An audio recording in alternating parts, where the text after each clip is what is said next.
Hi, welcome back to Bound and Unraveled. My name is Christina, and it has been ages since I've checked in with you. Quick life update. I got a job working part-time in a pub about a month or 6 weeks ago, and it has been amazing. I wish I could film parts of it because it's very like main character mode living in England sometimes, but it means I've just been really, really busy between that and school, and I'm trying to juggle just a few different plates.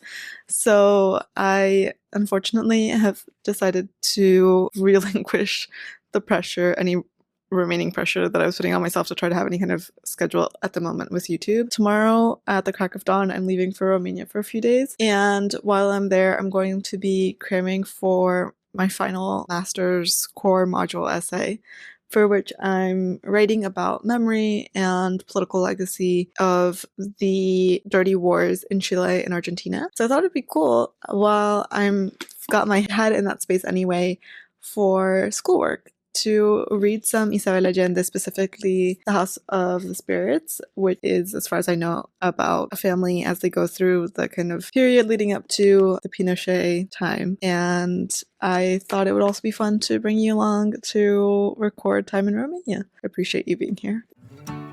We sat on the roof. You said you'd try to explain. Told me all your secrets, then you said it would rain. And now I'm standing here without a clue, 'cause I thought I knew every single part of you. How does it hurt?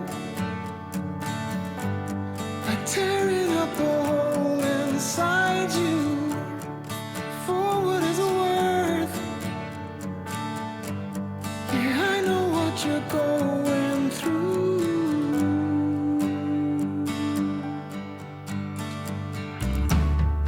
What can I do? You have to get over it for something new to take its place. Hi, I am checking in with you from Rasnov in Transylvania in Romania, and Bucharest is unlike any city that I've ever been in. It is just so fascinating to see how at every corner you find a really surprising mix of different influences. The architectural styles are so varied. Then on every block we've seen like an Orthodox church, which has just been, I think, one of my highlights. The churches have just been absolutely gobsmackingly gorgeous, and unlike any churches that I've seen before, just the storytelling that they convey through the imagery. Again, more of a striking than beautiful city, but one that I'm glad to have seen. And now we're in a wood-covered chalet with a few more animal skins than I personally would enjoy, but it's quite a vibe. I wanted to check in with you because I've read the first of 15 chapters, and so far Isabel Allende's writing style in this book reminds me so much of Gabriel Garcia Marquez. Even just the way that it opens, the way that it follows like this family over, it seems, generations. The elements of magical realism feel very similar to Gabo's, like the specific things that are magical. So one of the characters has green hair, and that feels like exactly that line in magical realism where it's not really fantasy, but like we don't see that in our day-to-day lives. So I'm enjoying that actually a lot more than I have in the past, and it's nice to feel that kind of nostalgia for that very Latin American storytelling style. Spending most of today just working on my essay, outlining, researching. I'm going to be writing in a bit. So it's really cool to be reading this at the same time. I think it's not explicitly set in Chile, but the back of the book says it's set in a country whose name very well could be Chile. So thank you for coming along for kind of this odd mix. Not as odd as Bucharest, but getting up there. And yeah, I'll be doing some cozy reading on the couch with the fire going in between working on my essay. So I hope you enjoyed that as well.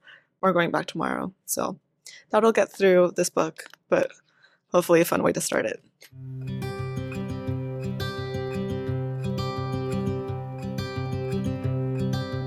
Look out, here she comes. Woman that I love. Oh boy, okay. Hi. It's too bad she'll never know. Yeah, I can't tell her how I feel, because she has someone who makes her happy. I'm a ghost in these walls,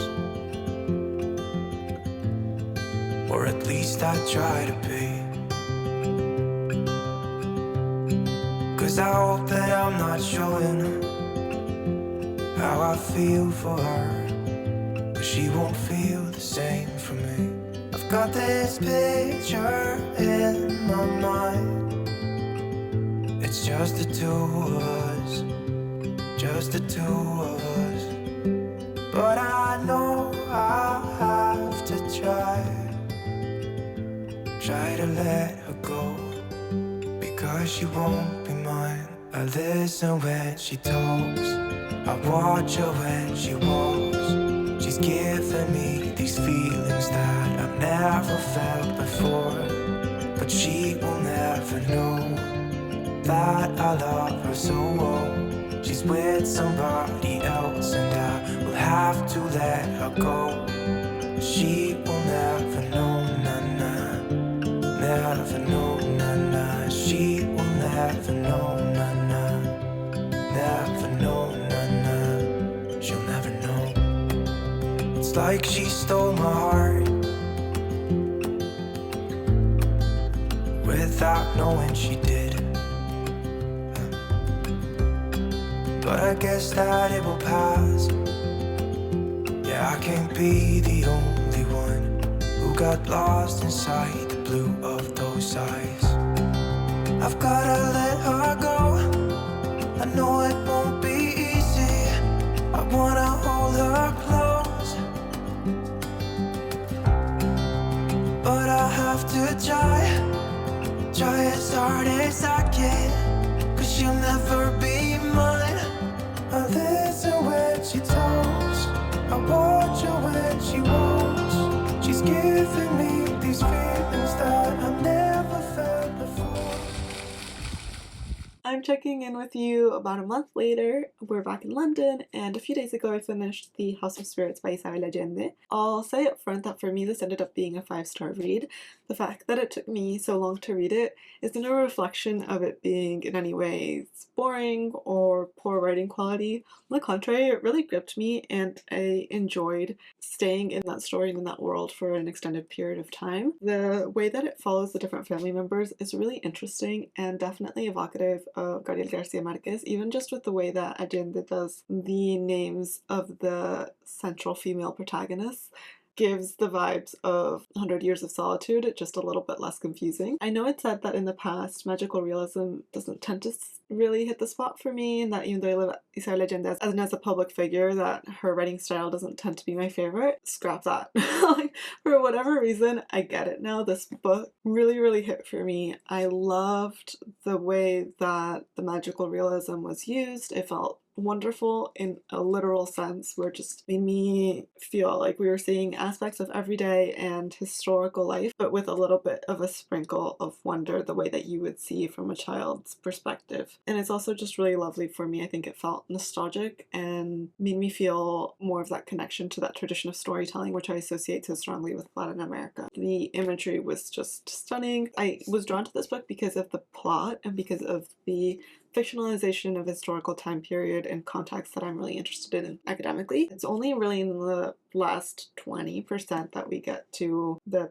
Pinochet era and what I was expecting to read about. And I'm curious to go find interviews or read more about why she chose to write this book the way that she did. I think she makes a really compelling case for how the guilt of your forebears affect their descendants, and one of the central protagonists, if not the central protagonist, is a man who leverages his power to be violent towards other people, especially women. So you should definitely know that going into this book. I found that really obviously jarring, but the way that Allende treats it was really reflective of the normalization of violence and of these social hierarchies that are really present in the book and make sense for the historical period and the commentary that she's making. And I really enjoyed the full cast of characters and getting to hear from so many different people in the family. I also will say that she deploys a really interesting technique where she alternates between third-person omniscient narrator and a first person from the point of view of that kind of patriarch.